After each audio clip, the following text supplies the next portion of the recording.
Okay, सो मैं quick revision करवा देता हूँ प्रीवियस लेक्चर में हमने क्या डिस्कस किया, क्योंकि आज हमें क्वेश्चन प्रैक्टिस भी करनी है और नए कॉन्सेप्ट भी डिस्कस करने हैं। सो एक बार चेक करते हैं प्रीवियस लेक्चर में हमने क्या क्या स्टडी किया हुआ है। सो प्रीवियस लेक्चर में हमने थर्ड पॉइंट स्टडी किया हुआ था, what is the magnetic field due to a finite wire, और उसके वजह से हमने एक फार्मूला लर्न किया और उसमें से हमने दोनों चीज़ें ध्यान दी कि थीटा वन थीटा टू कैसे हमें चूज करने हैं, उनके साइन पॉजिटिव एंड नेगेटिव कब यूज करना है। It is very similar to the theta one and theta two studied in current electricity, sorry, in electrostatic. तो पहला पार्ट हमें ये फार्मूला अच्छे से याद रहना चाहिए और इसके कुछ स्पेशल केसेस याद रखने चाहिए, लाइक इनफाइनाइट वायर। सो इनफाइनाइट वायर में थीटा वन थीटा टू दोनों 90 डिग्री हो जाते हैं और फॉर्मूला आ जाता है mu naught I upon 2 pi R. मैंने बताया कि कंफ्यूज नहीं होना, 2 पाई आर देख के ये नहीं सोचना कि ये सर्कल का फॉर्मूला है, ये वायर के लिए है। सेमी इनफाइनाइट वायर है, सो इसमें एक एंगल 90 होता है बट दूसरा 0 रहता है, सो दैट्स वाई इसमें नीचे 4 पाई आर आता है। फिर हमने डिस्कस किया कि किसी पॉइंट पे अगर हम डिस्कस करेंगे, सपोज ये वायर है और उसकी एक्सिस में कहीं पे डिस्कस करेंगे तो वहां पे 0 आएगा हमेशा। तो थर्ड पॉइंट इससे रिलेटेड था। फिर हमने एग्जांपल डिस्कस किए थे जिसमें थीटा वन थीटा टू हमने अच्छे से पिक किया। फिर हमने काफ़ी और अच्छे एग्जांपल ट्राई किए जिसमें हमने डिफरेंट सिनेरियोज को डिस्कस किया। फिर हमने इस टाइप के एग्जांपल भी देखे जिसमें हमें आर परपेंडिकुलर फाइंड करना थोड़ा सा अलग था, बट हमने उसको सॉल्व किया, ट्राई किया। फिर ये एग्जांपल एक देखा था जिसके बाद हमने एक लॉजिक भी लिखा हुआ था कि अगर कोई लूप है, कोई भी रैंडम सा लूप है, कोई भी लूप है, अगर लूप के अंदर हम डिस्कस कर रहे हैं तो हम ये बात बोल सकते हैं कि वो क्लॉकवाइज एंटी क्लॉकवाइज का जो हमने डायरेक्शन सेंस सीखा हुआ था उसे हम डायरेक्टली यूज कर सकते हैं। फिर नेक्स्ट पॉइंट हमने पढ़ा था फोर्थ नंबर, एक सर्कुलर आर्क के लिए क्या होता है सेंटर ऑफ सर्कुलर आर्क। तो सर्कुलर आर्क के सेंटर पे हमने देखा डायरेक्ट फार्मूला है हमारे पास। फिर उसका हमने देखा स्पेशल केसेस, अगर एंगल 180 डिग्री है तो क्या होगा, और अगर एंगल 360 डिग्री है तो क्या होगा। सो यहाँ पर देखिए 2 पाई आर नहीं आ रहा है फुल सर्किल के लिए, जस्ट 2 आर आ रहा है, और इनफाइनाइट वायर के लिए 2 पाई आर आता है। तो वो थोड़ा सा कंफ्यूज नहीं होना है कि सर्किल में पाई आएगा, ऐसा कुछ नहीं है। फिर हमने कुछ एग्जांपल्स भी देखे, डिफरेंट डिफरेंट केसेस को भी ऑब्जर्व किया उसमें।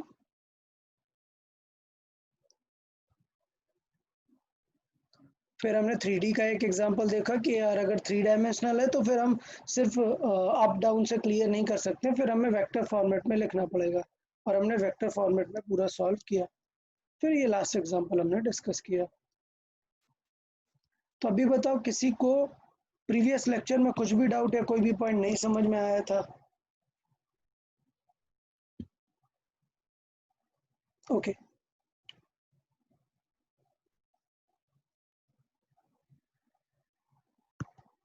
तो आज के लेक्चर में एग्जांपल से स्टार्ट करते हैं और एक बहुत ही कॉन्सेप्ट के साथ स्टार्ट करेंगे। तो पहले एग्जांपल देता हूँ मैं। सपोज ये हमारे पास एक सर्किल है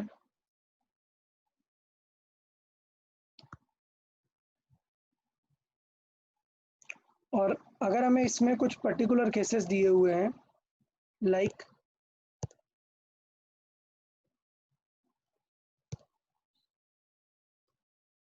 दो वायर्स हैं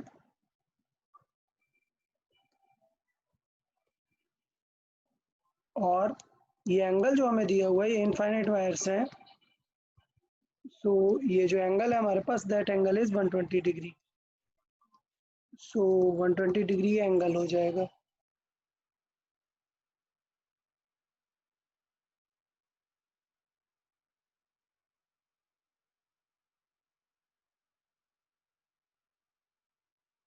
But at this point, suppose the current is incoming nature, so current will split in two parts. ठीक है, so current will split from here in two parts. Done. And again it will reach to the same point. Okay, ये simple एक wire है and again this current will be I. तो ये point हो गया 120 degree में split nature का। ठीक है, अभी हमें पॉइंट क्या, क्वेश्चन क्या पूछा है, सपोज ये पार्ट है ए बी एंड सी। ठीक है, और लेट्स से ये है रैंडमली आर्क को रिप्रेजेंट करने के लिए, ये हो गया ए डी सी। सो अभी आपको दो क्वेश्चन सॉल्व करने हैं। Solve, find the B at, मान लेते हैं ये पॉइंट ओ है, सेंटर है। Find the B at O, number one, due to A B C, number one due to A D C, and number three due to all components. ठीक है, means wires and loop. तो चले start करें। First part ये इतना easy भी नहीं है, थोड़ा सा अच्छा क्वेश्चन है। आपको अगर फॉर्मूला याद है, कोई बताएगा कि सर्कुलर आर्क के लिए फॉर्मूला क्या होगा बी का? Anyone? KI/R into theta. Okay, so it is K I by R into theta. Theta आपको किस में रखना है? रेडियन में, पाई में। तो ऐसा बिल्कुल नहीं है कि आपको ये बहुत ईजी हो जाएगा कि आपने लिख दिया जस्ट के आई बाई आर और इंटू थीटा। एक चीज मिसिंग है, ये आई।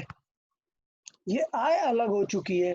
सो मान लेते हैं इस वायर में करंट आ गई है आई वन, और इस वायर में करंट आ गई है आई टू। तो आई वन आई टू का मेन इंपॉर्टेंट केस है, इसमें आपको करंट इलेक्ट्रिसिटी का लॉजिक निकालना है। आई वन आई टू निकालिए और फिर फॉर्मूला यूज कीजिए। चले सॉल्व करें जल्दी से। फर्स्ट एंड सेकंड पार्ट आप लोग सॉल्व कर लें, चैट बॉक्स में मैसेज करने की जरूरत नहीं, आप सॉल्व करके रख लें, मैं डिस्कस करता हूँ।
ओके, तो यार सबसे ज़्यादा इम्पोर्टेंट सिनेरियो था ये कि हमें रेजिस्टेंस के रेशियो निकालने हैं। क्योंकि अगर आपको याद हो, करंट इलेक्ट्रिसिटी में मैंने बताया था कि स्प्लिट रूल बहुत अच्छे से काम कर सकते हैं। अगर आपको आर वन आर टू पता है, ये आर वन है, ये आर टू है, मुझे रेशियो पता है, टू रेशियो एक्स है, तो मैं बहुत ही आराम से इन दोनों को यूज कर सकता हूँ। बोल सकता हूँ कि ये टू एक्स है और ये एक्स है।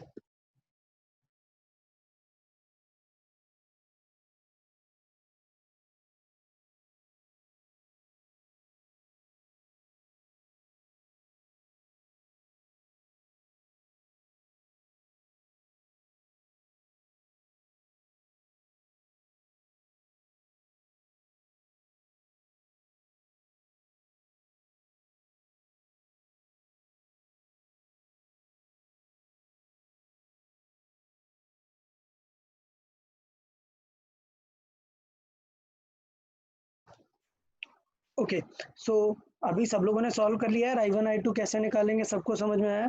फॉर्मूला याद होगा स्प्लिट रूल का।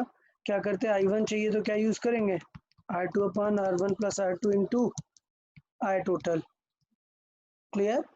सो यहाँ से बहुत ईजिली आ जाएगा, ये हो जाएगा x upon x plus 2x। So it is actually I/3। अच्छा, I2 कितना हो जाएगा, it will be R1 upon R1 plus R2 into I, और R1 2x है, वैल्यू रखेंगे, सो फाइनली आ जाएगा 2x upon x plus 2x। It will B 2/3 है। तो अभी सबको ये पॉइंट समझ में आया कि ये कितना इंपॉर्टेंट है करंट को फाइंड करना। अगर करंट सही नहीं फाइंड किया तो फिर सॉल्व नहीं कर पाएंगे। ठीक है, तो अब जल्दी से सॉल्व करें। Due to A B C, पहले बताएं डायरेक्शन कहाँ होगी due to A B C, into the plane या out of the plane? Due to A B C into the plane. Into the plane. Very good यार, clockwise type का है तो into the plane. तो मैं first question solve कर रहा हूँ। First part, B due to A B C. Okay, so answer हो जाएगा यार K I by R into theta. So मैं भी डायरेक्टली लिखता हूँ, K is mu naught by 4 pi. Okay, I हमें लिखना था, that is I/3 actually, upon R तो आर ही है, मतलब जो भी रेडियस होगी लेट्स से आर है, इनटू थीटा कितना है, थीटा है हमारा 240 डिग्री। ठीक है, बट हमें इसे किस में लिखना है, पाई वाले में लिखना है। तो इसे क्या कर सकते हैं, पाई बाई 180 से कन्वर्ट कर सकते हैं। Clear? So it will B 4 पाई/3। ये सबको समझ आया? हाँ सर। Okay good. तो जो फाइनल आंसर हम आने वाला है वो आ जाएगा बी ए सी का। It will be mu naught I by R. Okay, सबको clear? And direction will be into the plane, direction is into the plane. तो बहुत ही अच्छा है यार, सबको समझ में आ गया होगा फर्स्ट पार्ट। सेकंड पार्ट देख लेते हैं। सेकंड पार्ट, ड्यू टू हमें चेक करना है, B A D C check करना है। So it will be, formula तो वही है यार, के आई, बस ये I1 है और यहाँ पे I2 यूज होगा। सर या 9R होगा। 9R होगा। वो BA okay sorry my mistake, या ये हो जाएगा 9R। 3 कैंसिल नहीं होगा, 4 पाई कैंसिल होगा, 3 मल्टीप्लाई होगा। Okay 9R। या अभी देखें इसमें, अभी डायरेक्शन बताएं कहाँ होगी due to A D C, due to this particular part. अगर अब हम Out of the एबीसी में plane. देखेंगे या, तो ये एंटी क्लॉकवाइज नेचर की फील्ड देगा ये वाला करंट। ठीक है, तो इसका मतलब एट द सेंटर क्या होगा, अपवर्ड आएगा। So at the center upward आएगा, मतलब कि पॉइंट क्या हो जाएगा, formula we can use it, mu naught by 4 pi, ये हो गया के, इंटू आई कितना था, 2I/3 था, upon R into angle, angle कितना था 120 degree. So 120 into pi by 180 degree. So 60 से कैंसिल आउट हो जाएगा, 63। बेसिकली ये वैल्यू आ जाएगी 2 पाई/3। थोड़ा सा इसको साइड कर देते हैं, ये और ये वाला पॉइंट, तो इसके अकॉर्डिंगली हम यहाँ पर अप्रोच कर सकते हैं। तो अभी समझ में आया, ये वाले पार्ट की वजह से सॉल्व कर देंगे। तो अभी देखो बहुत ही अच्छी बात ये दिख रही है कि बी डी सी के वजह से भी क्या आ जाएगा, mu naught I by 9R, और डायरेक्शन हो जाएगी, तो इसका डायरेक्शन कितना हो जाएगा, out of the plane. So direction is out of the plane. तो अभी देखो यार, दोनों वैल्यूज, एक इन है और एक आउट है। तो अगर मैं थर्ड पार्ट पूछूं, B due to all, so B due to all क्या आएगा, पहले आएगा बी फर्स्ट वायर, ठीक है, सेकंड क्या आएगा, बी सर्कल, थर्ड क्या आएगा, बी सेकंड वायर। तो देखें यार यहाँ पर, बताओ ये वाली वायर की वजह से कितना होगा, ड्यू टू दिस 0. वायर, 0। 0। समझ में आ रहा है सबको, क्यों, क्योंकि ये वायर वहीं से जा रहा है, ये वाले वायर की वजह से 0। और सर्किल की वजह से फॉर्मूला होता है, अगर पूरे सर्किल का देखें तो म्यू नॉट I/2R। तो बहुत सारे आंसर ये मार्क करते हैं, ये होगा क्या, नहीं। नहीं। ऐसा नहीं है कि सर्किल में एक ही करंट फ्लो हो रही है, सो म्यू नॉट बाय आई बाय आ रहा है, नहीं, ये एक स्पेशल सर्किल है जिसमें स्प्लिट हो चुकी है करंट। ओके, तो इसलिए पॉइंट ये रहेगा कि इसमें जीरो नहीं होने वाला है, हमने सॉल्व करके देखा है जीरो आ गया है, सो ये भी जीरो, ये तो जीरो बाय डिफॉल्ट पता है, बट इसके लिए हमें प्लस माइनस टाइप का सीन है, सो बी अगर हमें चाहिए, सो इसके वजह से हो गया let's say plus mu naught I by 9r, और एक की वजह से हो गया mu naught I by 9r opposite direction में, तो इसलिए बी एट द सेंटर क्या आ जाएगा, जीरो। तो ये पॉइंट आपको थोड़ा सा समझना है। ये बताओ अगर किसी को डाउट है इस सिनेरियो में।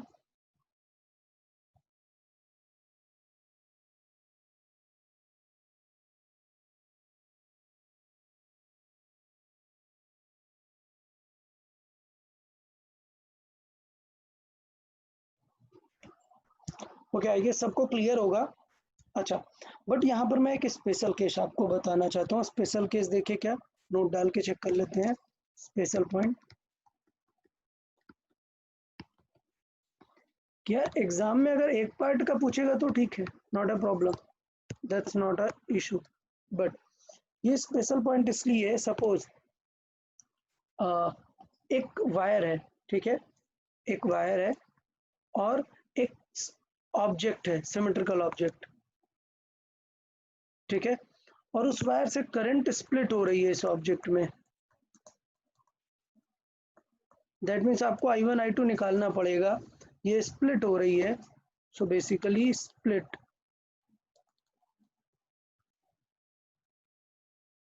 ओके, सो जब भी कभी करंट फ्रीली स्प्लिट होगी, मैटर नहीं करता है कि किस एंगल पे स्प्लिट हो रही है, और स्प्लिट होके कहीं पे भी, लेट्स से यहाँ पर वापस से एंट्री कर रही है, सो बेसिकली यहाँ पे स्प्लिट हुई और फिर से वापस इस वायर में एंटर कर गई। ओके, सो ये दोनों वायर में वापस से करंट एंटर कर गई स्प्लिट करने के बाद। तो हम ये मैथमेटिकली सॉल्व कर चुके हैं, ये तो मैंने अभी आपको वैल्यू लेके सॉल्व किया। अगर आप विदाउट वैल्यू सॉल्व करें तो आपको ये चीज़ मिलेगी कि I1 और I2 का जो रेशियो आने वाला है वो थीटा के अकॉर्डिंग ही आने वाला है, मतलब उनकी लेंथ के अकॉर्डिंग ही आने वाला है, और वो कैंसिल आउट हो जाता है। तो ये पॉइंट हम यहाँ पर लिख लेते हैं।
ओके, तो आई गेस सबको समझ में आ गया कि कोई भी ज्योमेट्री हो, कैसा भी ज्योमेट्री हो, अगर करंट स्प्लिट होने वाली है उसमें सेल्फ, सो हम लॉजिक लगाएंगे कि इसका रेजिस्टेंस कितना है, इसका रेजिस्टेंस कितना है, और रेजिस्टेंस के इनवर्स रेशियो में करंट आती है, सो अकॉर्डिंगली ही हम वहाँ पर यूज कर सकते हैं।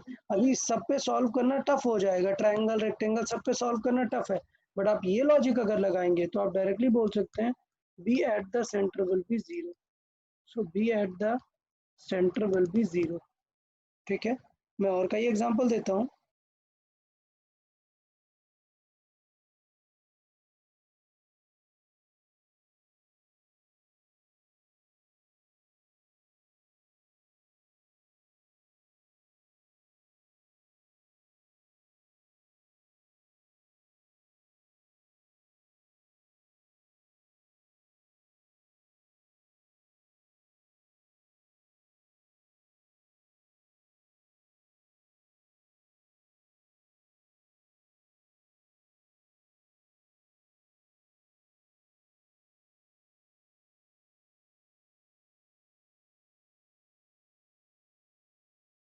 ओके, एक चीज और केयरफुल रहना है कि ये जो ज्योमेट्री है इसके वजह से यहाँ पर जीरो होगा, ये वाली वायर्स के वजह से जीरो जरूरी नहीं है, ऐसा कोई लॉजिक नहीं है।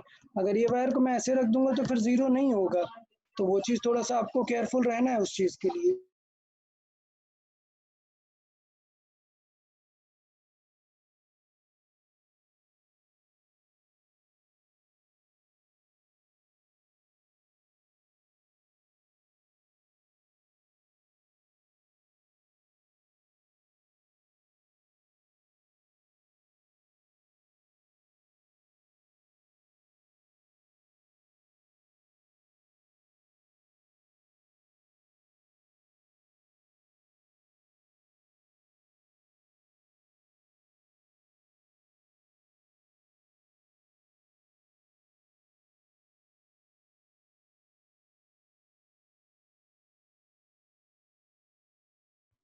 ओके, तो लाइक ये एग्जांपल में मैंने बताया कि ड्यू टू क्यूब सॉल्व करने की जरूरत नहीं है, क्यूब नहीं सॉल्व करना है। अगर एक क्लोज ज्योमेट्री और करंट उसमें स्प्लिट हो रही है, you don't need to solve that, center पे जीरो आने वाला है।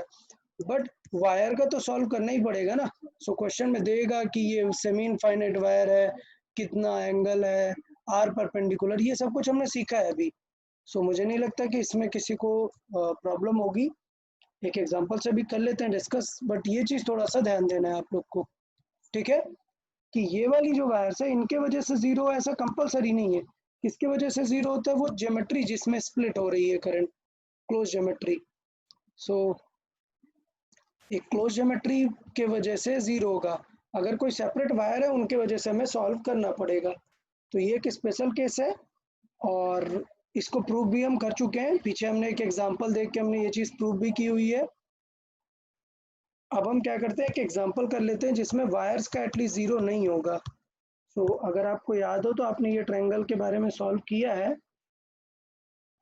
बट अभी मैंने क्वेश्चन चेंज कर दिया। ये वायर है और ये भी इनफाइनाइट वायर है,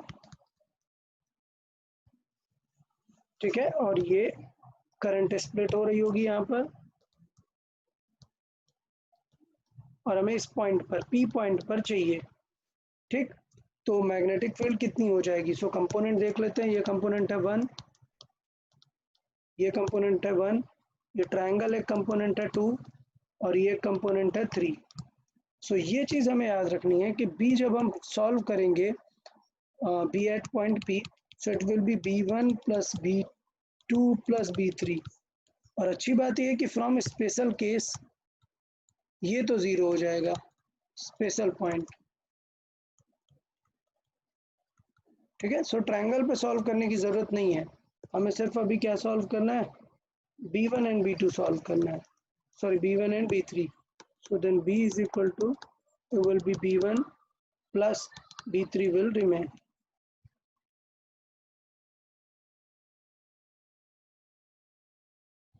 ओके, तो आप लोग जल्दी से सॉल्व करें। आपको जो गिवन है वो लेंथ गिवन है, इसकी लेंथ हमें गिवन है। अब लेंथ के टर्म्स में सारी चीज़ें फाइंड करना है।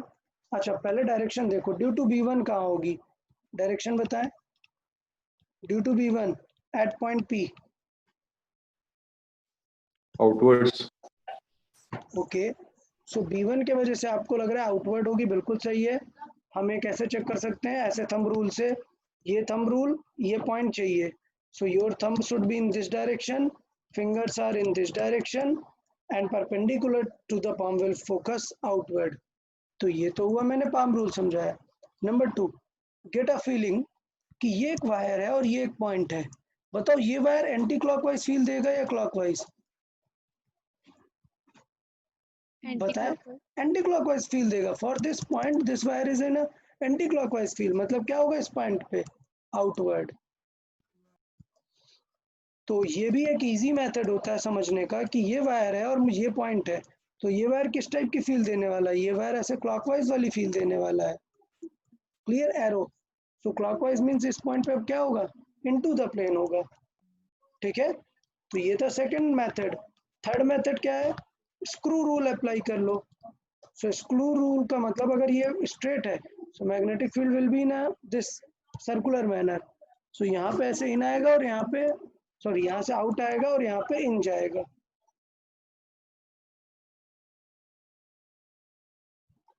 सो ड्यू टू B1 क्या सिचुएशन हो जाएगी, B1 के लिए देखें, सो एंटी क्लॉकवाइज वाली फील है, मतलब आउटवर्ड होगी, और ड्यू टू B2 बताएं,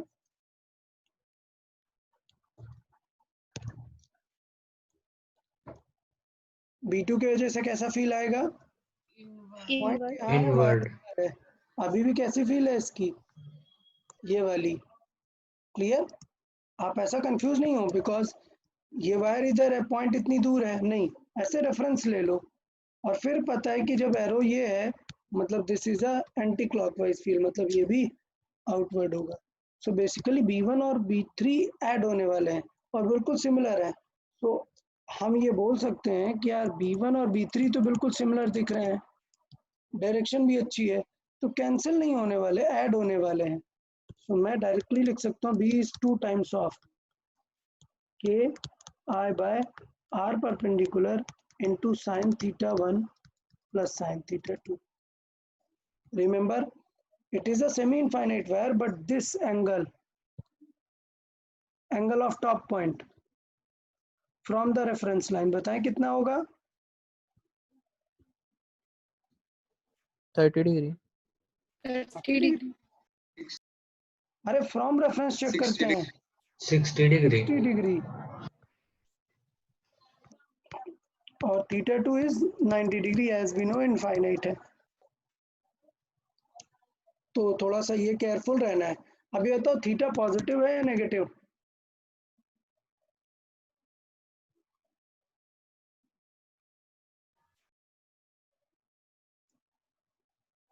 यार इसमें इतना सोचने वाली क्या बात है, या सोचो अगर ये पॉइंट बीच में होता तो ये टॉप पॉइंट ऊपर है, बॉटम पॉइंट नीचे है, बट ये तो उल्टा हो गया ना, वायर सिर्फ ऐसे ड्रॉ है यहाँ तक, दैट मीन्स टॉप पॉइंट कहाँ गया, रेफरेंस से नीचे आ गया,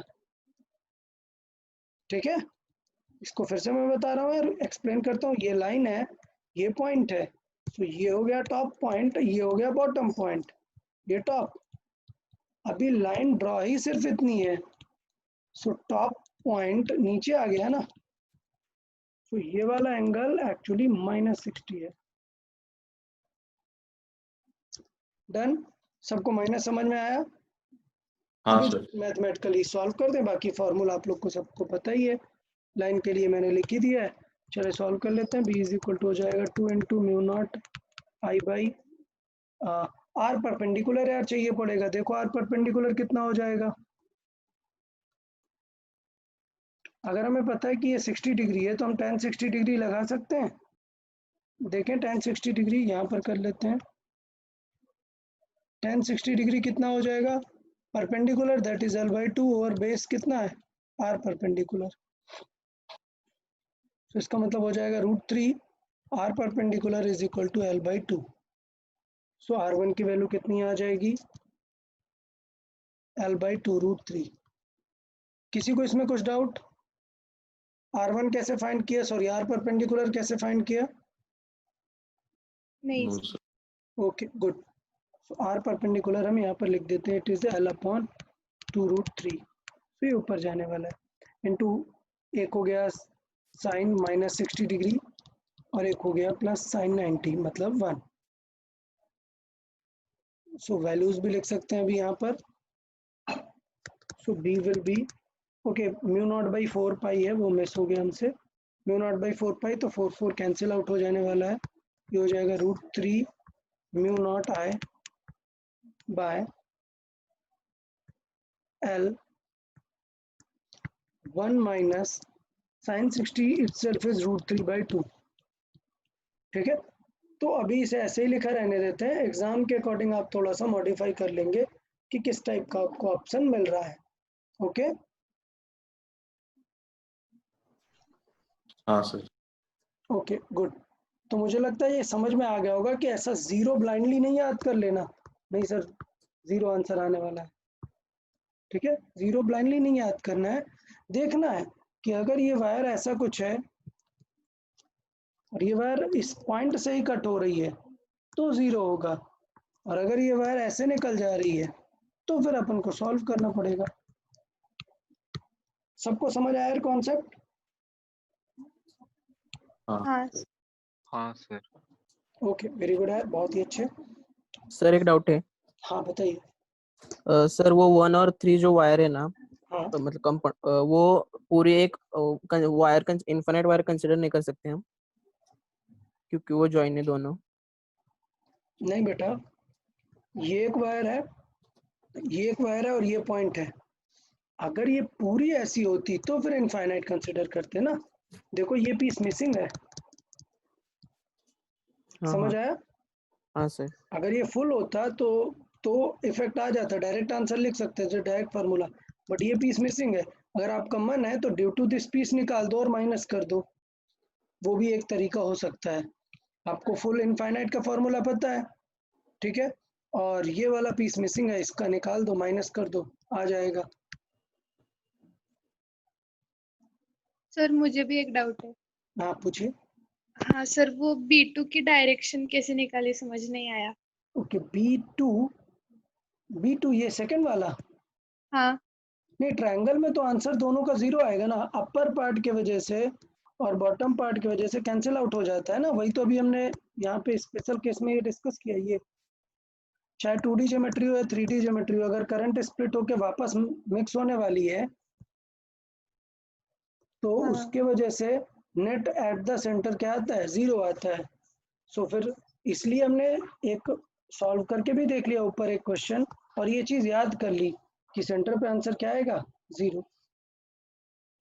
सो ये हमने यहाँ पर लिखा है इस चीज को कि B2 स्पेशल पॉइंट की वजह से वो जीरो आ रहा है। ओके, हाँ सर, हाँ। चलिए कुछ और एग्जांपल देख लेते हैं। सर वो डायरेक्शन के वहाँ आपने B2 का इनवर्ड लिखा है। B2 का, सर वो B3 है, B1 है। ओके सॉरी, ये B2 नहीं है।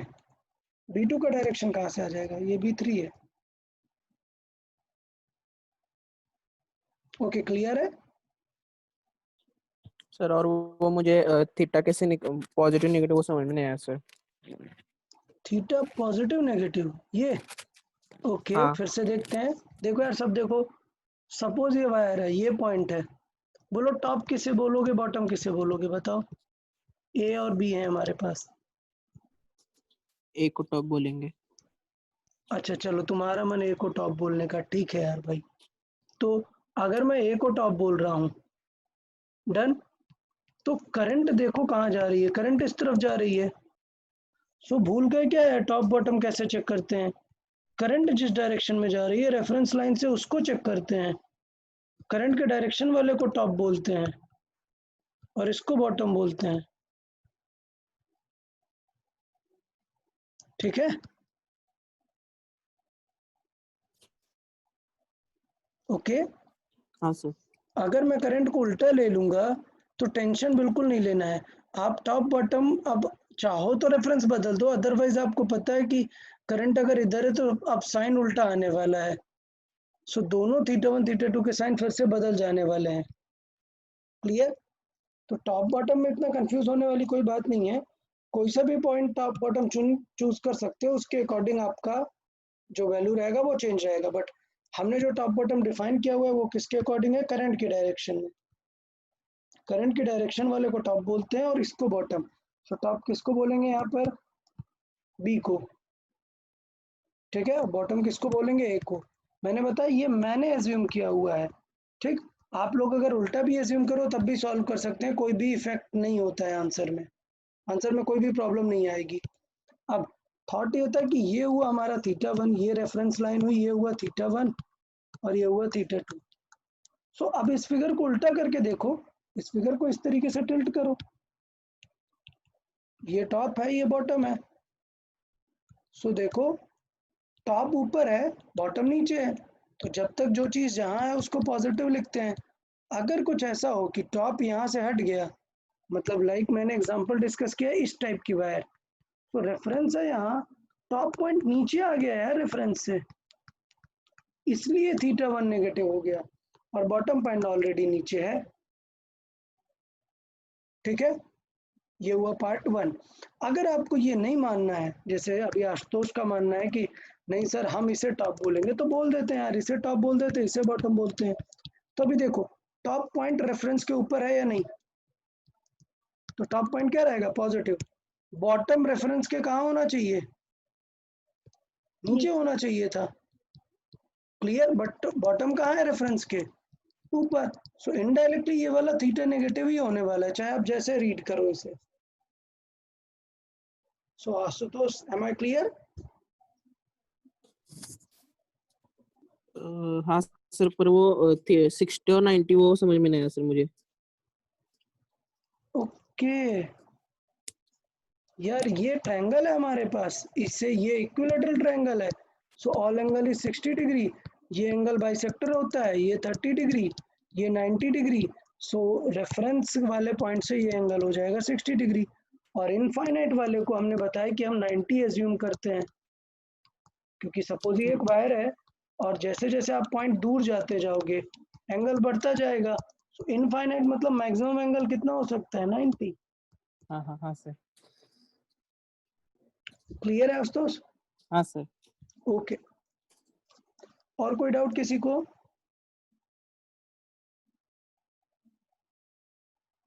पूछे कोई और डाउट? अप डाउन में कुछ भी एज्यूम कर लो, बस थॉट प्रॉपर रहना चाहिए। किसी को भी टॉप बोलो, किसी को भी बॉटम बोलो, आंसर वही आएगा। ओके, तो मैं भी एक क्वेश्चन देता हूँ।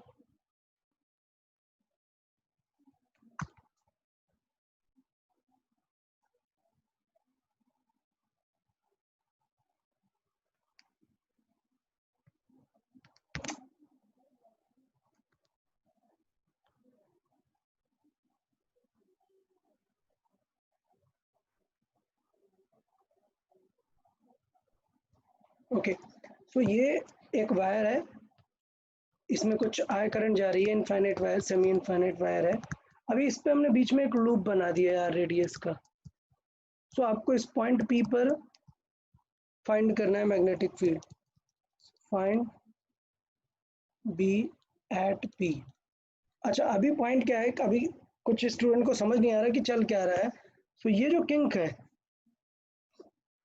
इस किंक का मतलब क्या होता है फिजिक्स में? सपोज ये एक वायर है और ये वायर इस तरीके से शोन है। सो इसका मतलब ये होता है, means both the wires are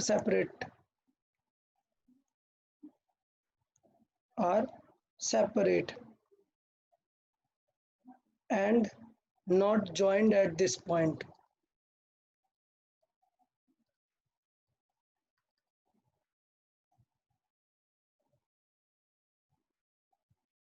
तो इसका मतलब ये है कि यहाँ पर ज्वाइंट नहीं है, ठीक है, जस्ट पास में से एक लूप बनाकर हमने क्रॉस कर दिया है। अगर ज्वाइंट होता तो क्या होता? करंट इसमें जाती और फिर घूम के आती, तो वो थोड़ा सा फर्क पड़ेगा। अभी क्या हो रहा है, अभी करंट यहाँ से जा रही है, ओके, और ऐसे करंट घूम के वापस इस तरीके से जाएगी। समझ आया सबको? चले फाइंड करें जल्दी से BP.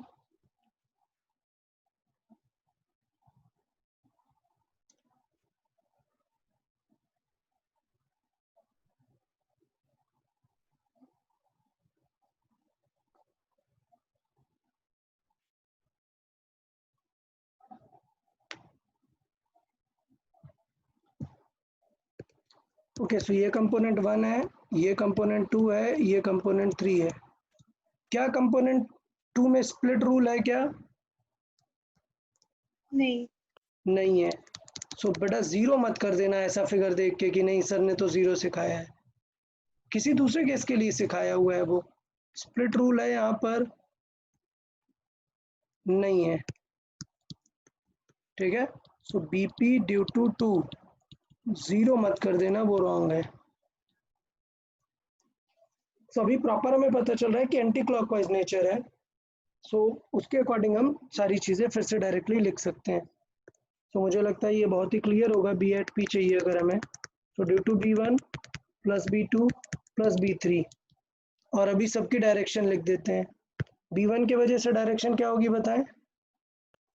Outward. Outward. Okay, B2 की वजह से डायरेक्शन आउटवर्ड आउटवर्ड, B3 की वजह से डायरेक्शन आउटवर्ड आउटवर्ड, तो मतलब तीनों का ही आपको ऐड करते जाना है। और याद है भी आशुतोष ने एक चीज पूछा था कि सर उसको हम इनफाइनाइट मान सकते हैं कि नहीं, बट आप मान सकते हो infinite, because they both are at the same point. So ये B1 है और ये B2 है। सो B1 B2 मिला के क्या कंसिडर कर सकते हो, इनफाइनाइट वायर। सो मैं डायरेक्टली इस बार लिख रहा हूँ B1 प्लस B2 को क्या मान सकते हैं, इनफाइनाइट वायर। क्यों? क्योंकि कोई भी गैप नहीं है, डायरेक्ट इनफाइनाइट है। या फिर दो सेमी इनफाइनाइट का आप ऐड करोगे तो इनफाइनाइट जैसा आंसर ही आएगा। सो BP यहाँ पे वैल्यू क्या हो जाएगी सेमी इनफाइनाइट की, mu naught I by 2 pi R, ये हो जाएगी इनफाइनाइट वायर का। जबकि सेमी इनफाइनाइट वायर का फॉर्मूला देखिए, so mu naught upon 4 pi R आता है। सो चीज़ें वही होंगी, टेंशन नहीं लेना है। Mu naught I by 4 pi R, दोनों को ऐड करेंगे सो 4 पाई मिलकर 2 पाई बन जाने वाला है। अच्छा, ड्यू टू सर्कल कितना होगा, mu naught I bye 2R। ठीक है। सो मुझे लगता है अभी बहुत ही क्लियर है, बी पी पॉइंट पे चाहिए। सो आंसर आ जाएगा mu naught I bye 2R, common ले लेंगे और आंसर बचेगा 1+1/पाई। या फिर एक मिनट, 2 पाई आर कॉमन ले लेते हैं, आंसर आ जाएगा 1+पाई। क्लियर है सबको? किसी को इन फॉर्मूले में डाउट या कुछ भी तो बताएं।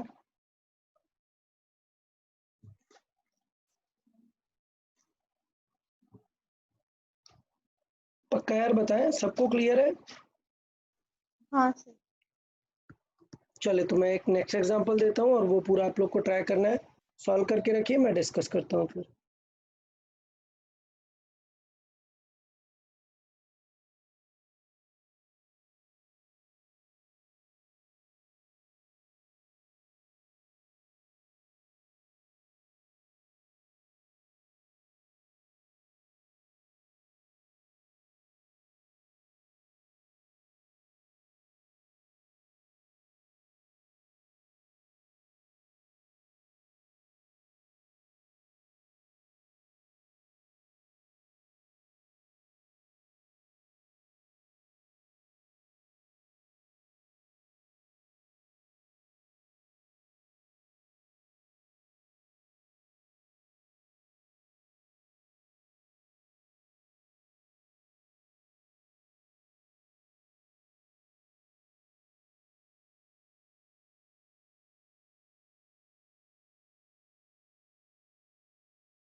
Okay, so I guess solve कर लिया होगा यार सबने। बात कर लेते हैं। ये वाला वायर B1 एंड B2 तो बिल्कुल क्लियर है, सबको भी आइडिया है कि डायरेक्शन कितनी होगी B1 एंड B2 की, आउटवर्ड। ठीक है, सो ये आउट हो जाएगा, ये B3 भी आउट हो जाएगा। बट प्रॉब्लम है हमारे पास किस चीज़ की, हमारे पास प्रॉब्लम है 2 वाले की। तो अभी फील करो यार, सेटअप कुछ इस टाइप का है। ठीक है, सेटअप कुछ ये वाला है, मतलब करंट इसमें ही जाने वाली है और फिर ऐसे रिटर्न चली जाएगी। क्योंकि पीछे क्या था, पीछे ये टाइप का पार्ट था, करंट इस तरीके से जा रही थी। यहाँ पे हमने ज्वाइंट नहीं किया, नहीं तो करंट फिर ऐसे चली जाती। हमने ज्वाइंट नहीं किया तो करंट एंटी क्लॉकवाइज गई, बट अभी करंट कैसे जाएगी, क्लॉकवाइज जाएगी। मतलब करंट इसमें जाएगी और फिर इस वायर में जाएगी। तो इसका मतलब इस वायर में इस बार करंट कैसे आएगी, क्लॉकवाइज आने वाली है, और फिर इस वायर में जाके वापस इसमें जाएगी। तो ये करंट का रिप्रेजेंटेशन हुआ यहाँ पर। तो इसका मतलब B2 के वजह से आंसर क्या आ जाएगा, इनटू द प्लेन। तो यार देखो, अभी पीछे मैंने सॉल्व कर दिया है तो मैं फिर से नहीं सॉल्व कर रहा हूँ। BP मुझे पता है डायरेक्टली, एक को प्लस कर देते हैं और एक को माइनस। तो ये हो जाएगा μ0I/2πr, ये हो गया B1 और B3, और B2 को अपोजिट कर देते हैं, सो माइनस μ0I/2r। ठीक है, सॉल्व कर देंगे, वैल्यू आ जाएगी हमारी। So BP is equal to μ0I/2πr, common ले लिया तो आंसर आ जाएगा 1 माइनस पाई। अच्छा, 1 माइनस पाई देखो अभी क्या आने वाला है, नेगेटिव आएगा। नेगेटिव आएगा, इसका मतलब हमने किसको कंसिडर कर लिया ज़्यादा, इसको। क्लियर, आंसर नेगेटिव आने का मतलब ये है कि नेगेटिव वाला डोमिनेटिंग है, और नेगेटिव में कौन है, नेगेटिव हमने किसे माना, इनटू को। तो इसका मतलब फाइनल डायरेक्शन किधर होगी बताओ, into the plane. या सो फाइनल डायरेक्शन B2 वाला डोमिनेट कर रहा है, B2 वाला ज़्यादा है, इनटू द प्लेन होगी।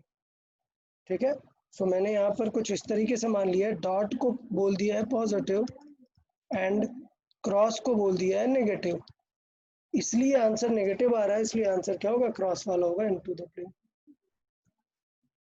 तो यार इस टाइप के एग्जांपल सबको ओके है, सबको समझ में आ गए।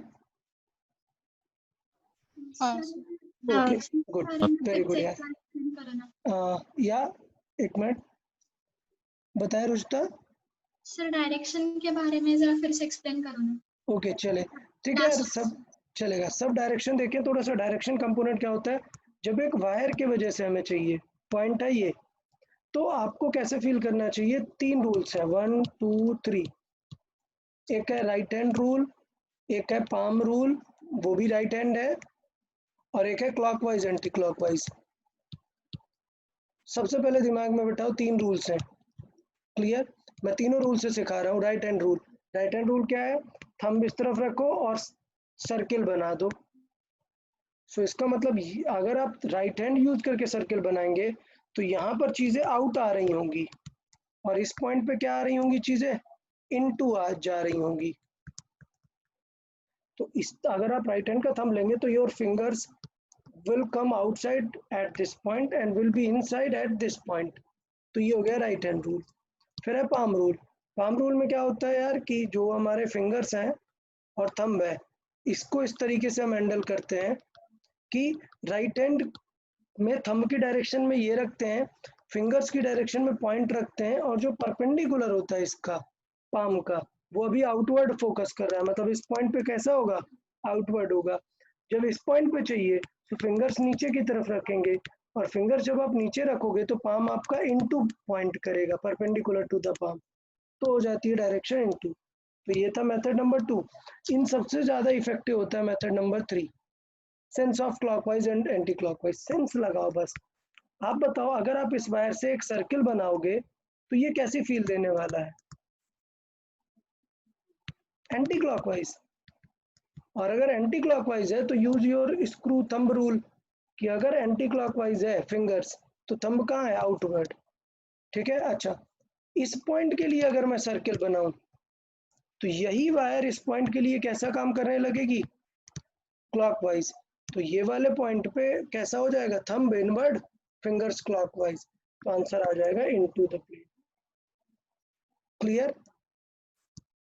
तो ये 3 रूल्स के थ्रू हम देख सकते हैं, जिसमें से सबसे ज़्यादा ये sense of clockwise and anti clockwise, ये इम्पॉर्टेंट है। और उसके बाद हम बात करते हैं सर्किल की, तो सर्किल कुछ इस तरीके का है। या सर पूछिए। हेलो, हाँ सर, या हाँ सर, फर्स्ट टू रूल आहेत ना, पाम हाँ रूल एंड राइट रूल, हाँ रिपीट करेंगे। ओके ओके ठीक है। So by the way right hand rule और पाम रूल उतना इम्पोर्टेंट नहीं है, बट हम एक बार देखते हैं। राइट हैंड रूल मतलब होता है कि सपोज ये वायर है और ये पॉइंट है, ठीक है। सो आपको थंब इस तरफ करना है और अपनी फिंगर्स कर्ल करनी है। तो सबसे पहले थंब रखो एंड कर्ल योर फिंगर्स। तो जब आप फिंगर्स को पहले अपने पाम को रख दो यहाँ पर, ठीक है। अब फिंगर्स को कर्ल करने का जब ट्राई करोगे, you will see your fingers are going to point outward, outward circle बनेगा एक आउटवर्ड। और जब आप इस पॉइंट पे चेक करोगे, same fingers will come inside. तो इस पॉइंट पे इनसाइड और इस पॉइंट पे आउटसाइड की फीलिंग आएगी। यह है राइट हैंड रूल। तो हमें फिंगर कर्ल करके चेक करना है अगर, तो राइट हैंड रूल बोलते हैं। अगर फिंगर कर्ल नहीं करना, सो हम सिर्फ बोल सकते हैं perpendicular to the palm. Same चीज है, थंब करंट की डायरेक्शन में, फिंगर्स उस पॉइंट की तरफ जहां पे चेक करना है। अब पाम का परपेंडिकुलर देखो, तो अगर आपने अपना हैंड इस प्लेन पे रख दिया है, so perpendicular will point outside. So इसका मतलब इस पॉइंट की डायरेक्शन क्या हो जाएगी, आउटसाइड। लेकिन अगर आप इस तरफ पॉइंट करो, सो फिंगर्स आप इस तरफ अगर पॉइंट करोगे अपने राइट हैंड की, और थंब इस तरफ रखने का ट्राई करोगे, तो आप देखोगे कि पाम डाउनवर्ड है एकदम, मतलब perpendicular to the palm into point करेगा। तो ये थोड़ा सा टफ होता है पाम रूल, तो इसलिए इसको थोड़ा सा कम ट्राई करना है। थर्ड है sense of clockwise and anti clockwise, वो सबसे बेस्ट है। सो उसमें right hand screw rule use करते हैं कि अगर वायर को हम सर्किल मान ले, तो अगर एंटी क्लॉकवाइज है, सो मैग्नेटिक फील्ड हो जाएगी क्या, आउट ऑफ द प्लेन। और अगर क्लॉकवाइज करंट है, so magnetic field into the plane. ये दो चीजें याद कर लो। क्लियर है यार सबको? हाँ सर, हाँ सर। हाँ सर। Okay okay good. तो मैं फिर से बोल रहा हूँ कि हमारे पास 3 रूल्स हैं। राइट हैंड रूल, दूसरा पाम रूल, तीसरा sense of clockwise and anti clockwise. I prefer sense of clockwise and anti clockwise. Okay चले, तो मुझे लगता है ये एग्जांपल हमारा समझ में आ गया है। अभी डायरेक्शन का बहुत इंपॉर्टेंट रोल आने वाला है नेक्स्ट पार्ट में। तो अभी तक हमने 4 एग्जांपल्स देख लिए हैं, अभी हम फिफ्थ वन देखेंगे। अभी हमने क्या डिस्कस किया था, सर्किल के सेंटर पे, बट सर्किल मतलब रिंग के सेंटर पे, ठीक है। बट आपको याद हो हमने रिंग के एक्सिस पे भी डिस्कस किया था करंट इलेक्ट्रिसिटी, सॉरी इलेक्ट्रोस्टैटिक में। सो यहाँ पर भी हम ये चीज डिस्कस करेंगे।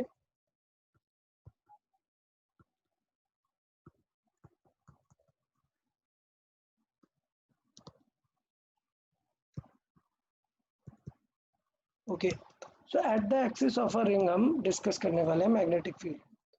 अच्छा, किसी को ये याद है क्या इलेक्ट्रिक फील्ड क्या होती है एट द एक्सिस? कोई फॉर्मूला बता सकता है अभी? Electric field at the centre, sorry at the axis, x distance पे।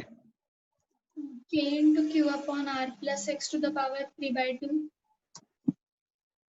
सॉरी फिर से रिपीट करें, K into Q Upon R plus X to the power 3/2. बाकी लोग थोड़ा सर सा इसमें चेंजेस है या ओके है? के क्यू एक्स अपॉन ओके, के क्यू एक्स, या गुड, ठीक है।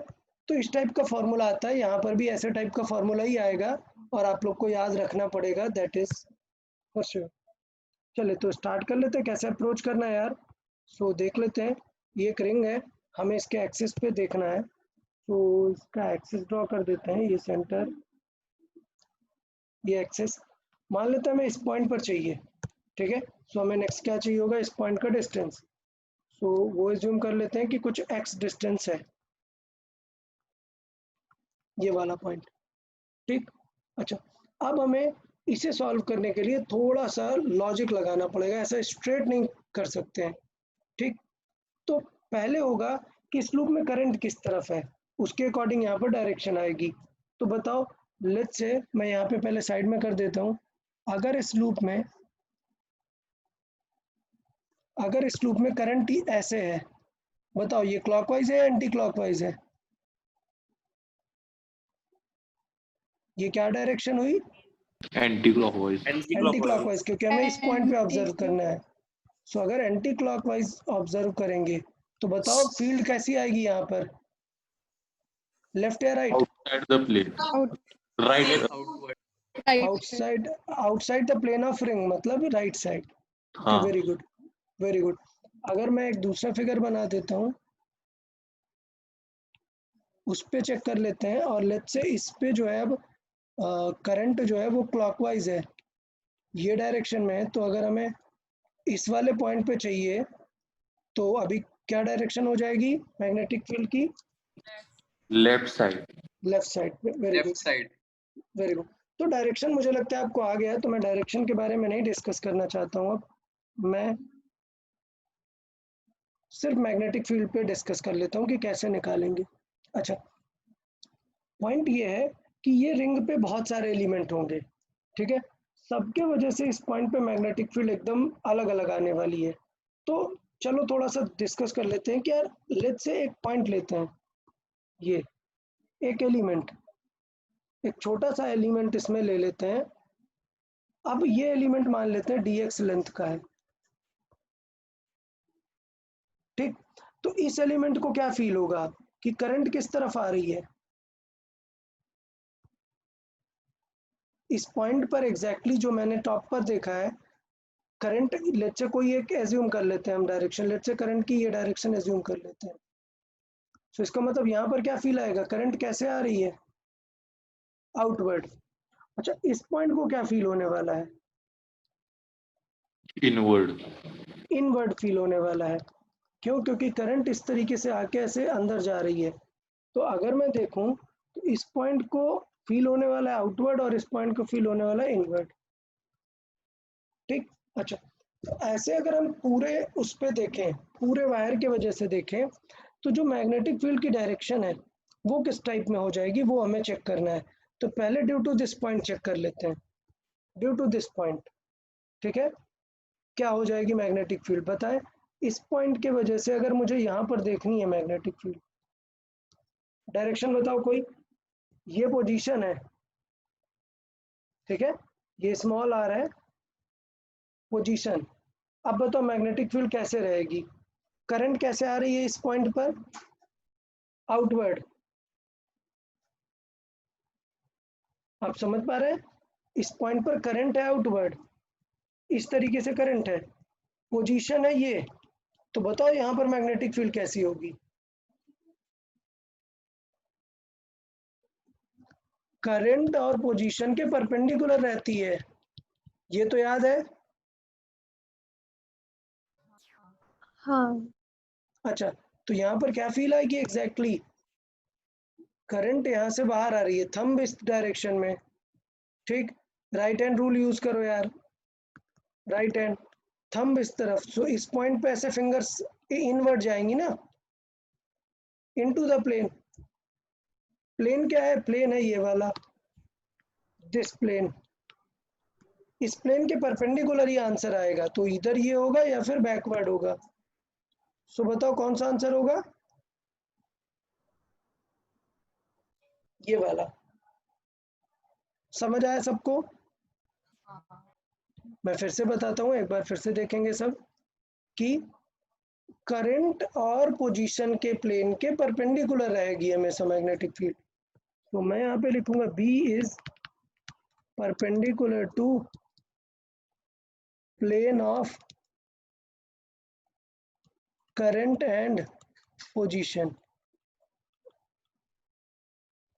इसका मतलब अगर करंट यहाँ पर इस तरीके से है, पोजीशन यहाँ पर है R, तो इनका प्लेन हो गया ये, और इस प्लेन के परपेंडिकुलर मतलब इधर B कैन बी दिस और दिस। ठीक है, बी की 2 ही चॉइस बचती है हमारे पास इस आर के परपेंडिकुलर। तो अगर मैं यहाँ पर एक नया आर डाल दूं ये, तो इस वायर पर हमें दिख रही है कि करंट आउट आ रही है, मतलब कि मैग्नेटिक फील्ड किस तरफ जाएगी, ये।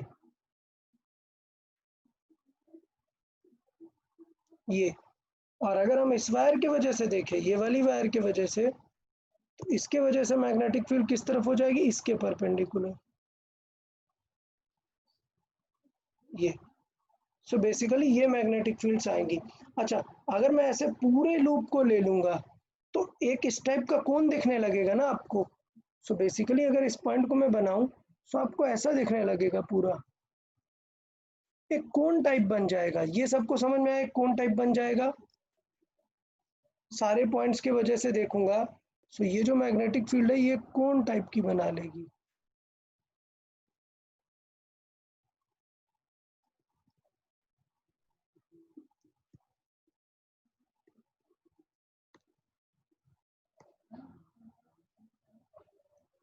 इस टाइप का एक कोन बन जाएगा इनका, मैग्नेटिक फील्ड के वेक्टर्स का।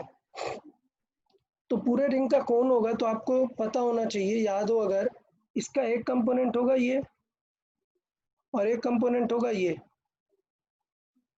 डन अपर पार्ट का। नेक्स्ट पार्ट का एक कंपोनेंट होगा ये और एक कंपोनेंट होगा ये। याद आ रहा है कुछ? ये दोनों क्या करने वाले हैं, कैंसिल करेंगे और ये दोनों कंपोनेंट क्या होंगे, ऐड हो जाएंगे। ओके, तो अभी बताओ यार, समझ आया है कि नहीं, हमें एग्जैक्टली कैलकुलेट क्या करना है, हमें सिर्फ कॉस थीटा कैलकुलेट करना है। हाँ सर। ओके, तो देख लेते हैं यहाँ पर फॉर्मूला, देख लेते हैं फिर क्या बन के आने वाला है। अभी मैं डायरेक्टली सॉल्व कर देता हूँ कि हमें जो कंपोनेंट चाहिए वो कौन सा चाहिए, और उसको इंटीग्रेट करना पड़ेगा हमें 2 पाई आर के लिए, सॉरी पाई आर के लिए, क्योंकि हम ऊपर वाला अलग सॉल्व कर रहे हैं और नीचे वाला हाफ अलग सॉल्व कर रहे हैं। तो आंसर देखिएगा कैसा दिखेगा, आपको फाइनली फॉर्मूला याद होना चाहिए। बी का आंसर देखेंगे, so it will be integration 0 to pi R distance तक 2 टाइम्स 0 टू पाई आर एक पार्ट है, और मान लेते हैं स्मॉल कंपोनेंट की वजह से डी बी है, इनटू कॉस थीटा। ये चीज हमें याद करनी पड़ेगी। ओके, अच्छा अब ये बताओ, ये थीटा चेंज हो रहा है क्या, ये थीटा चेंज हो रहा है क्या? नहीं चेंज हो रहा है, क्योंकि ये एंगल तो परमानेंटली फिक्स टाइप हो गया। ठीक है, सो मैं ये लिख देता हूँ कि यार ये जो थीटा है ये तो चेंज नहीं होने वाला है, क्योंकि ये पूरी रिंग टाइप बनेगी एक, सारे बी वेक्टर के लिए थीटा तो वही रहने वाला है। सो अगर बी की बात करें तो ये हो जाएगा 2 cos theta integration 0 to pi R. D B की बात करें अगर तो वो हो जाएगा बायो-सावर्ट्स लॉ से k into I into D L, I D L upon R square. ठीक है, अगर वेक्टर लिखते तो R vector upon R cube हो जाता, बट हमने वेक्टर ऑलरेडी सब कंसिडर करके सॉल्व किया है। cos थीटा इनटू, यहाँ पर कॉमन ले लेते हैं k और इसको, सो k क्या हो जाएगा, mu naught by 4 pi I by R square. और dl का इंटीग्रेशन क्या हो जाएगा, dl का इंटीग्रेशन हो जाएगा हमारा यहाँ पे, अच्छा सॉरी, ये r क्या है, ये r थोड़ा सा अलग है, ये r क्या है, ये साइड वाली लेंथ है, हमें आंसर किस में चाहिए, x के टर्म्स में। सो यहाँ पे थोड़ी सी हमें ये चीज भी ध्यान दे लेनी चाहिए। ठीक है, सो ये r थोड़ा सा ध्यान देना, इसको रिप्लेस करना पड़ेगा। अच्छा, इंटीग्रेशन क्या आएगा, dl का इंटीग्रेशन क्या हो जाएगा, l, लिमिट रख जाएगी 0 टू पाई आर। ठीक, अब cos थीटा देख लेते हैं और सबकी वैल्यू रख देते हैं। सो ये कैंसिल आउट हो गया, ये हो गया म्यू नॉट बाई 2 पाई आई, अच्छा पाई कैंसिल आउट हो जाने वाला है अभी, ये क्या आएगा, पाई आर आएगा, तो ये हो जाएगा, cos थीटा को साइड रख लेते हैं, I by R square into pi R into cos theta. अच्छा एक चीज और, ये पाई आर क्या होगा? ये पाई आर तो इस रिंग की रेडियस है ना, रिंग की रेडियस तो मान लेते हैं कैपिटल आर है। सो इसका मतलब हमें जो ये इंटीग्रेट करना था कैपिटल आर करना था।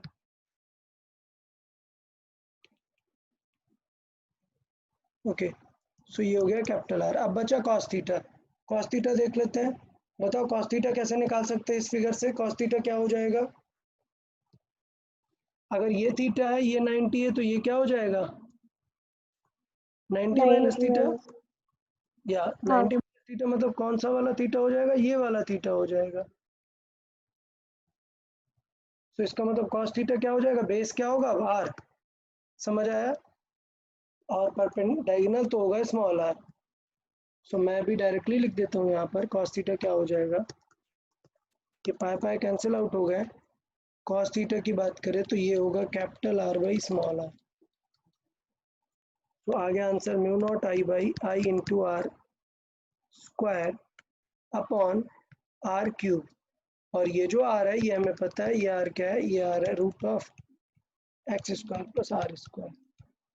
सो देखिए फॉर्मूला काफ़ी सिमिलर आ गया है मैग्नेटिक फील्ड का। अगर हम देखें, it is mu naught I into R square upon R square plus X square to the power 3/2। इसमें एक 2 भी होना चाहिए, या ये 2।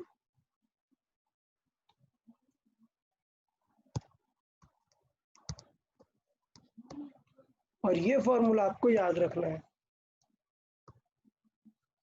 अभी देखिए डायरेक्शन की टेंशन नहीं लेना है। डायरेक्शन समझ में आया ना?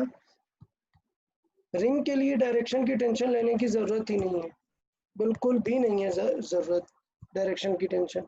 सिर्फ आपको क्या करना है, ये वाला फॉर्मूला याद करना है।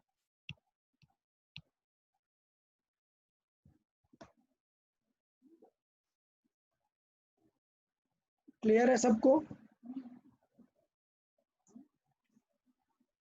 हाँ। ओके। अच्छा ये बताओ, या अगर मैं इसमें एक चीज़ बताऊं कि क्या ये वाला फॉर्मूला जो इलेक्ट्रोस्टैटिक में था वो प्रोपोर्शनल था X upon R square plus X to square to the power 3/2। ये जबकि किसके प्रोपोर्शनल है? R square. आर तो कांस्टेंट है ना, उसको प्रोपोर्शनल में क्यों लेंगे? क्लियर? ये ऊपर एक्स है ही नहीं, तो क्या इन दोनों का ग्राफ सेम होगा क्या? नहीं होगा।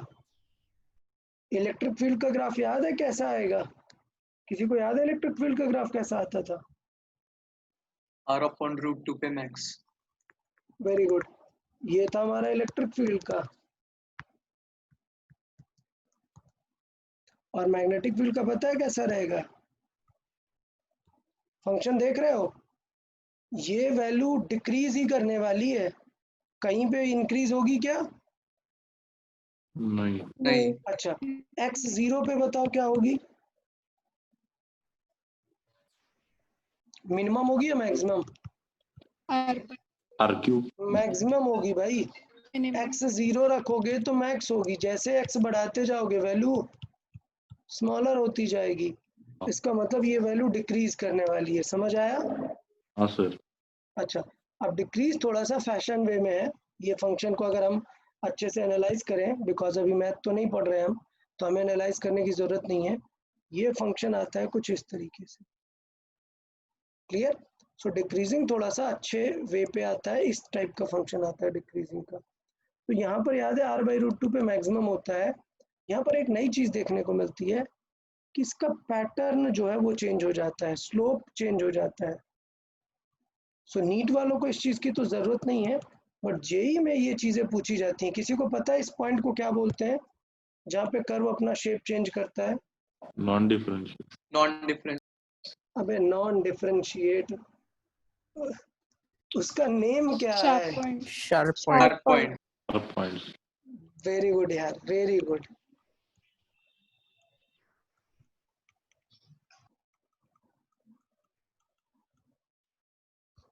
इसको बोलते हैं पॉइंट ऑफ इन्फ्लेक्शन। ठीक है, फिजिक्स में भी मैं बता चुका हूँ। चले कोई बात नहीं। तो ये कहाँ पर होता है, ये एक्चुअली होता है x = r/2 पे। तो ये एक डेटा आपको याद है, टेंशन नहीं है, ये आपको मैथ्स याद है। ये थोड़ा सा आपको एक याद रखना है कि r/2 पे जो इलेक्ट्रिक फील्ड नहीं, ये एक्चुअली क्या है, b। ठीक है, नीट वालों में ऐसा क्वेश्चन कभी नहीं पूछेगा। नीट वालों में सिर्फ रेशियो रिलेटेड क्वेश्चन ही पूछेगा कि रिंग से डिफरेंट जगह पे डायरेक्शन क्या है। नीट में सिर्फ डायरेक्शन पूछेगा। डायरेक्शन मैंने क्लियर कर दी है। बहुत रेयर चांसेस है, अगर क्वेश्चन को लेंदी बनाना है तो वो x की वैल्यूज पे रेशियो पूछेगा और सिंपल ही देगा, लाइक √3 एंड लाइक √15 ऐसे टाइप देगा जिससे इसके साथ स्क्वायर अच्छे से बन जाए। ओके ठीक है, चले तो जेई वाले ये डेटा भी याद रखेंगे थोड़ा सा। तो बताया यार, अभी ये फॉर्मूला याद हो जाएगा। कोई डाउट इसमें? डायरेक्शन में किसी को कोई डाउट? डायरेक्शन काफ़ी इंपॉर्टेंट है और वैल्यू भी याद करना इंपॉर्टेंट है। ठीक है, अच्छा अब क्वेश्चन आता है, बहुत ही इंपॉर्टेंट क्वेश्चन। ये डेरिवेशन बोर्ड्स में है क्या? आंसर क्या है? नो। नहीं। ठीक है, तो ज़्यादा टेंशन नहीं लेना है, बोर्ड्स में ये वाला डेरिवेशन नहीं है। जो मैं अभी बता रहा हूँ वो कोई भी डेरिवेशन बोर्ड्स में नहीं है आपके। सो जब मैं आपको एक नेक्स्ट पढ़ाऊंगा एम्पियर्स लॉ, तो आपका जो HSC का बोर्ड है वहाँ पे एम्पियर्स लॉ से स्टार्ट होता है। तो CBSE में ऑफकोर्स ये है, बट HSC में एम्पियर्स लॉ के बाद वाले डेरिवेशन है। तो ये वाला डेरिवेशन नहीं है, बट आना चाहिए हमें, प्रॉपर समझ में आना चाहिए। कुछ डाउट हो तो बताएं।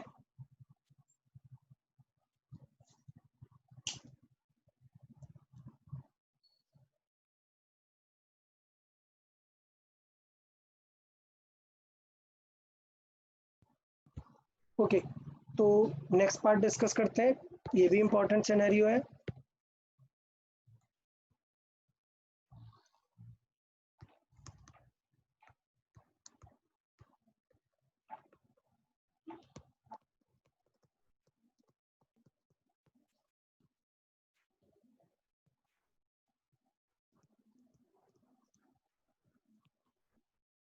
Okay so at the axis of parallel wires, अभी समझे at the axis of parallel wires मतलब क्या है। कि यार सपोज ये वायर है और ये वायर है, यहाँ पे आप बता दोगे आर डिस्टेंस पे, बताओ वायर नंबर 1 की वजह से डायरेक्शन क्या होगी? आउटवर्ड। आउटवर्ड। क्लियर। सो ये हो गई आउटवर्ड। वायर नंबर 2 की वजह से कैसी होगी? इनवर्ड। इनवर्ड। तो मतलब दोनों को क्या करना पड़ेगा? माइनस करना पड़ेगा। ठीक है, सपोज ये I1 है, ये I2 है, ये R1 है, ये R2 है। सो अगर वायर के प्लेन पे ही आपसे पूछा तो कोई टेंशन है क्या? नहीं। सो वायर के प्लेन को मैं केस टाइप पे बना के सॉल्व नहीं कर रहा हूँ, क्योंकि ये बेसिक क्वेश्चन हो गया कि आंसर आएगा बी नेट का आएगा B1 - B2 और दोनों का फॉर्मूला लगा देंगे μ0I1 2πr1 -I2/R2। समझ आया? तो इसमें कुछ है ही नहीं। उसी प्लेन पे कोई भी टेंशन नहीं है। हम बात कर रहे हैं कि एट द एक्सिस। ठीक है, सो अगर हमें उसके एक्सिस पे चाहिए पैरेलल वायर्स के, तो फिर हमें थोड़ा सा प्रॉब्लम होगा। ओके, तो देखें पैरेलल वायर की एक्सिस का मतलब क्या होता है। मतलब ये है, सपोज ये 2 वायर्स हैं। ठीक है, या लेट्स से लाइक दिस, ये एक वायर है, ये एक वायर है। तो इनकी जो एक्सिस कंसिडर की जाएगी वो ये एक्सिस मानी जाएगी। इन दोनों का सेंटर, ये उसकी बन जाएगी क्या? एक्सिस। और इसके पैरेलल मतलब अबव द प्लेन या इनटू द प्लेन। तो मैं बताता हूँ, कुछ इस तरीके का सिनेरियो होने वाला है। क्या? सपोज एक वायर को हम क्लोजली देखें। ठीक है, सो लेट्स से ये वायर है, ये क्या है एक्चुअली? Infinite wire. और करंट कहाँ जा रही है इसमें? रिप्रेजेंटेशन क्या है दोनों में? करंट कैसी है? आउटवर्ड डायरेक्शन कैसी है? आउटवर्ड। आई कैसी है? आउटवर्ड। तो इनकी जो एक्सिस है मतलब वो इस तरीके से इनके सेंटर पे जा रही है, ठीक है। और इस एक्सिस का पैरेलल लाइन मतलब इस प्लेन में कहीं पे भी। तो यहाँ कहीं पे अगर बी पूछेगा तो हमें क्या करना पड़ेगा वो हम डिस्कस करने वाले हैं, ठीक है। तो वैल्यू हम बाद में डिस्कस करेंगे, पहले हम क्या डिस्कस करेंगे? डायरेक्शन, ठीक है। सो डायरेक्शन हम कॉमन सेंस से डिस्कस कर लेंगे यार, समझ आया? पहले डिस्कस करेंगे क्या? डायरेक्शन। तो मैं बताता हूँ पहले डायरेक्शन, फिर बताऊंगा वैल्यू। डायरेक्शन देखें, अगर दोनों वायर कैसे हैं? आउटवर्ड आ रही हैं और हमें चाहिए इस पॉइंट पे, बताओ क्या लगता है आपको, क्या डायरेक्शन होनी चाहिए? मैग्नेट करंट आ रही है दोनों के आउटवर्ड, यहाँ पर मैग्नेटिक फील्ड कैसी फील आएगी? Anti clockwise. पक्का सबको समझ आया क्या?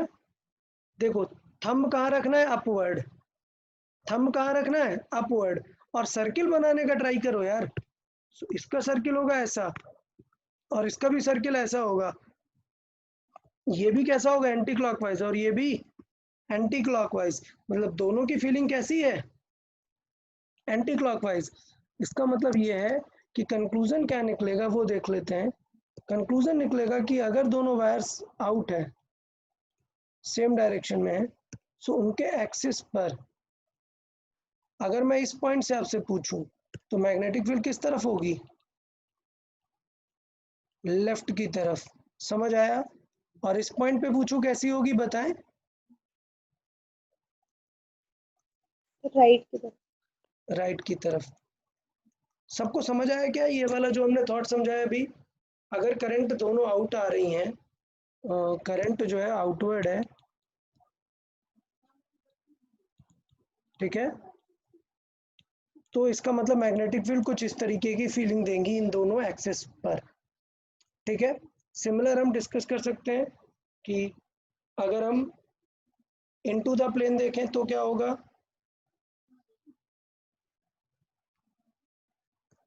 सो इनटू द प्लेन भी अब सबको क्लियर हो गया होगा, बताएं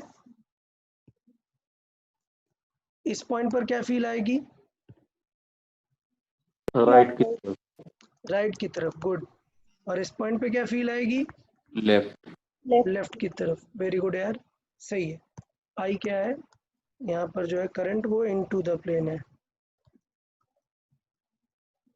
अच्छा ये तो ठीक था। अब भी काम की बात, लेट्स से एक आउट जा सॉरी एक आउट जा रही है और एक इन आ रही है, अब बताना है क्या होगा?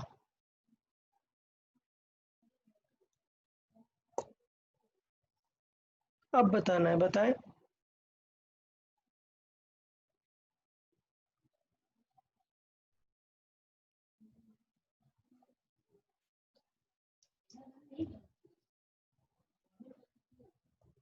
चले फील कर लेते हैं। इसके वजह से सर्किल, इसके वजह से सर्किल, डन।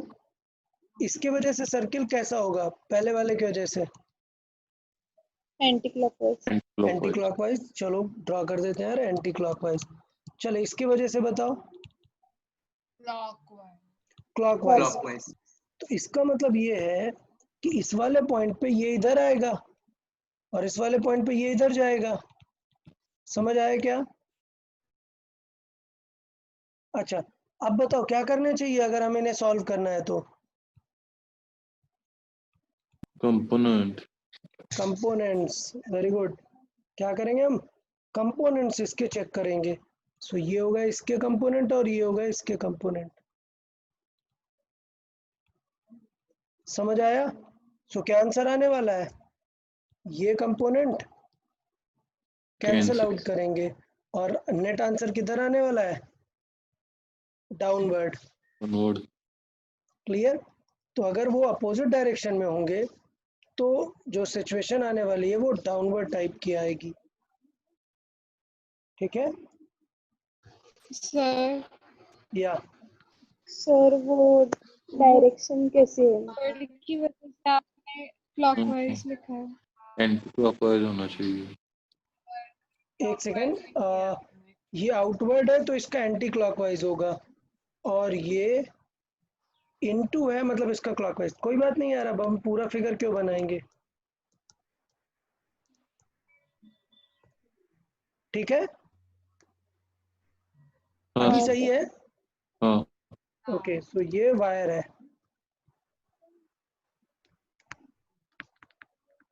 तो इस तरीके से मुझे लगता है अभी आपको समझ आ गया। इस फिगर में भी यही चीज़ मैं एक्सप्लेन कर रहा था यहाँ पर। इस फिगर में मैंने एग्जैक्ट कट पॉइंट पे सर्किल नहीं बनाया, तो मैं एग्जैक्ट कट पॉइंट पे सर्किल बना के थोड़ा सा और एक्सप्लेन कर देता हूँ कि अगर यहाँ पर देखें दोनों आउटवर्ड है, तो मतलब इस आउट के वजह से क्या होगा, एंटी क्लॉकवाइज नेचर होगा, मतलब ये वाला नेचर, और ये आउट है मतलब इसके वजह से ये वाला नेचर। तो इसका मतलब ये होगा कि अगर मैं इस एरो को देखूंगा तो ये आएगा इधर, और इस एरो को देखेंगे तो ये टेंजेंशियली इस तरफ होगा। तो इनका जो नेट इफेक्ट आएगा वो किस तरफ आएगा, बीच में, क्योंकि वर्टिकल कंपोनेंट क्या कर देंगे, कैंसिल कर देंगे।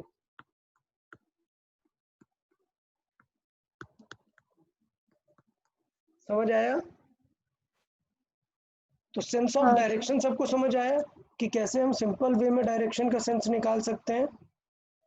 सो इसका मतलब अगर एक क्रॉस है और एक डॉट है और मैंने इस तरीके से बनाया, तो आंसर क्या आ जाएगा, इधर पर इस पॉइंट पर डाउनवर्ड। समझ आया सबको? अच्छा, इस पॉइंट पर बताएं डाउनवर्ड होगा या अपवर्ड?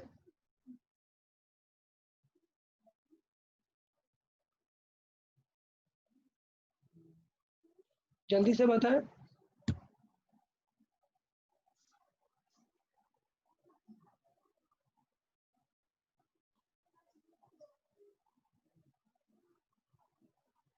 इस पॉइंट पर डाउनवर्ड होगा या अपवर्ड? यार वेक्टर बना लो जल्दी से। एक वेक्टर डाउन ये होगा, एक वेक्टर ये होगा, बताएं इनका रिजल्टेंट।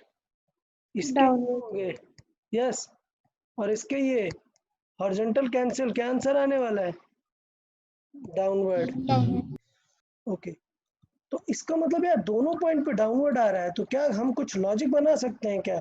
देखें, फील इट लाइक कि मैंने आपको बताया था B and I R mutual, याद है? तो अगर आपने आई से बी निकाला, सो हम बी से भी तो आई निकाल सकते हैं ना। तो अगर मैं बोल रहा हूँ कि मैग्नेटिक फील्ड स्ट्रेट है, सो करंट कैसी होनी चाहिए, सर्किल होनी चाहिए ना। सो इसका मतलब अगर थंब को मैं किस तरफ करूं, डाउनवर्ड डायरेक्शन में करूं, तो इस तरफ क्या डायरेक्शन आएगी, इनटू द प्लेन, और इस तरफ आउट ऑफ द प्लेन। समझ आया? हाँ तो बेसिकली इस पूरे लॉजिक को मैं ये समझाना चाहता हूँ कि हम म्यूचुअल नेचर से भी देख सकते हैं। कैसे? यहाँ पे क्या हो रहा है, मैग्नेटिक फील्ड घूम रही है और करंट स्ट्रेट है, इनटू द प्लेन जा रही है। क्लियर? तो मैं यहाँ पे आपको एक लॉजिक समझाता हूँ। लॉजिक ये वाले फिगर्स में देखो, मैग्नेटिक फील्ड इस नेचर का है। Sir clear? या सर फिर से रिपीट करेंगे क्या? या दिस डायरेक्शन, पॉइंट, हाँ डायरेक्शन और डायरेक्शन। हाँ वही वही समझा रहा हूँ। तो देखें डायरेक्शन में लॉजिक क्या बता रहा हूँ कि सपोज हम अगर इस फिगर को देखें, सो मैग्नेटिक फील्ड कैसी है, घूम रही है। क्यों? क्योंकि करंट स्ट्रेट है, इनटू द मतलब आउट ऑफ द प्लेन है। तो अगर हमें मैग्नेटिक फील्ड चाहिए कि एंटी क्लॉकवाइज होगी, तो करंट कहाँ होगी, आउट। ठीक, यहाँ पर देखिए करंट है इन, तो यहाँ पे हमें पता है कि करंट है इन, सो मैग्नेटिक फील्ड कैसी होनी चाहिए, क्लॉकवाइज। सो मैग्नेटिक फील्ड होनी चाहिए क्लॉकवाइज। तो ये यहाँ से फील आ जाती है कि यहाँ पर मैग्नेटिक फील्ड होगी इस तरफ, और यहाँ पर मैग्नेटिक फील्ड होगी इस तरफ। समझ आया क्या सबको कि कैसे करंट और मैग्नेटिक फील्ड रिलेटेड थे ये वाले केस के लिए? अभी इसमें क्या है कि करंट के दो डायरेक्शन है, सो इसलिए हम उल्टा सॉल्व करने वाले हैं। मैग्नेटिक फील्ड को एक डायरेक्शन में और करंट को दो वेरिएंट में। तो इस वाले केस के लिए अगर मैं लॉजिक की बात करूं तो इस वाले केस के लिए देखो लॉजिक क्या है, लॉजिक है कि मैग्नेटिक फील्ड अभी स्ट्रेट है, सो करंट कैसी होनी चाहिए, इस टाइप की। मतलब अगर मैं इस तरफ देखूंगा, थंब डाउनवर्ड इधर इनटू द प्लेन और इधर आउट ऑफ द प्लेन, ये वाला फील आएगा। So basically to wires combination जो है वो एक रिंग वाली फील ही देने वाला है। यहाँ पे करंट इनटू जा रही है, यहाँ पर करंट इनटू, और यहाँ पर करंट आउट आ रही है। सो मैग्नेटिक फील्ड हमें पता चली कि डाउनवर्ड होगी। सो नेक्स्ट केस के लिए हमें सॉल्व करने की जरूरत भी नहीं है। अगर मैं पूछूं ये डॉट है और ये क्रॉस है, बताओ मैग्नेटिक फील्ड यहाँ पर एक्सिस पे कैसी होगी। एक्सिस पर कैसी होगी, अपवर्ड। अपवर्ड। कि एज अ वायर ट्रीट करेंगे तो ये पॉइंट इनटू द प्लेन जाएगा और ये आउट ऑफ द प्लेन जाएगा। अभी बात ये है कि ये डेटा बहुत सारा है, मैंने जो चीजें आपको बता दी ये डेटा बहुत है, ठीक है। अब आपको यूज कैसे करना है एग्जाम में वो समझना है। सो नीट वाले जो स्टूडेंट है उन पे क्वेश्चन डायरेक्शन के भी काफी आ जाते हैं, जस्ट डायरेक्शन। तो उनके लिए तो और ज्यादा इंपॉर्टेंट है डायरेक्शन को अच्छे से समझ लेना कि डायरेक्शन क्या करना है। तो ये जो भी केसेस मैंने बताए और जो भी लॉजिक बताए हैं उनमें एक बहुत ही ज्यादा इंपॉर्टेंट है कि बी को जब लाइन मानोगे, ठीक है, सो करंट को सर्किल टाइप मान लो, और बी को जब सर्किल टाइप मानोगे तो करंट को लाइन टाइप मान लो, और उसके अकॉर्डिंग दोनों को सॉल्व कर दो। ये सबसे बेस्ट मैनर रहता है। तो बता यार, किसी को डायरेक्शन में डाउट है क्या? दो वायर्स के एक्सिस में कहीं पे भी हमें देखना होगा।